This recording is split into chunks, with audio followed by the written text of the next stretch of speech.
Today is January 29th, 2015. It's Thursday, and I decided to tackle a giant problem of changing out my my heater core because it was, well, long story short, it was leaking coolant on me while I was trying to put in the rack and pinion and the rear motor mount, and it turned out to be one of those two hoses right over there. So I decided to put it back together and see what happens. This right here is actually the heater core, which I already showed you the other day. This giant bastard right here, this is actually the big climate control unit. And check this out. It's all gnarly and nasty and stuff, full of mold and mildew and stuff. It's a little bit cracked right here, but it works just fine. I can go to a junkyard and find a car already tore apart. I'll get another one, but it's only in the cover is cracked. There's only one more to say about this, and this thing is just nasty. The car actually still held air, but I never did actually power on the compressor. So as far as I know, I mean, it could have been holding air and not actually charging and stuff. I don't know.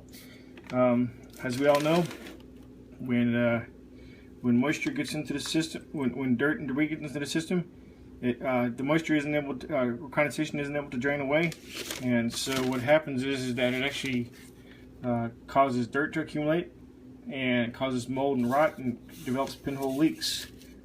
So me taking that, selling that, and wow, it's the connections on this thing were a bitch to get off.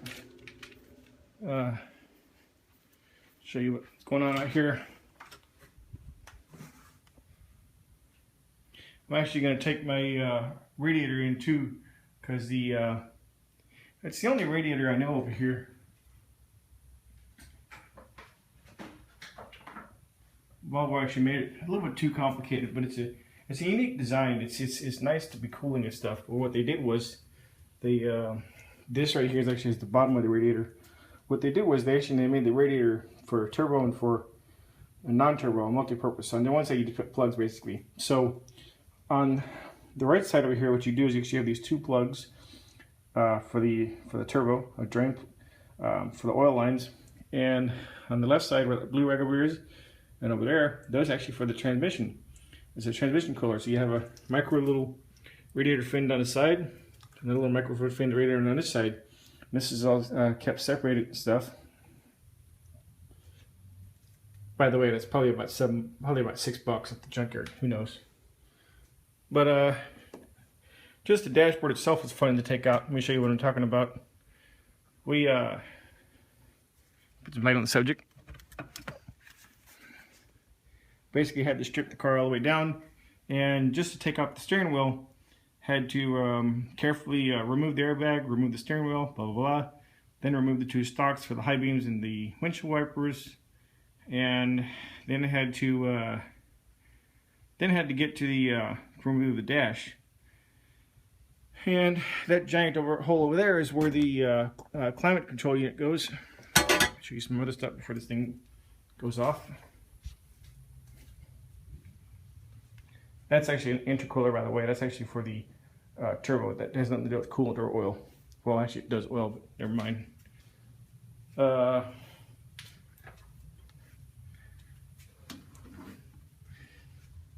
Had to go buy some stuff, but I wasn't too sure what size it was.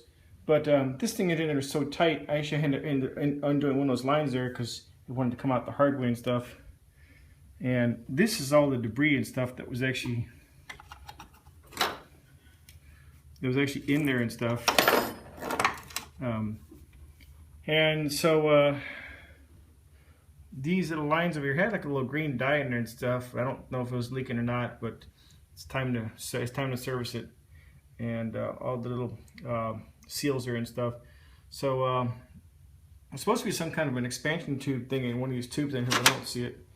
But anyway, I'm gonna go and have some dinner and take a rest. So anyway, it's been a long day. I'll talk to you guys later on. All right, bye.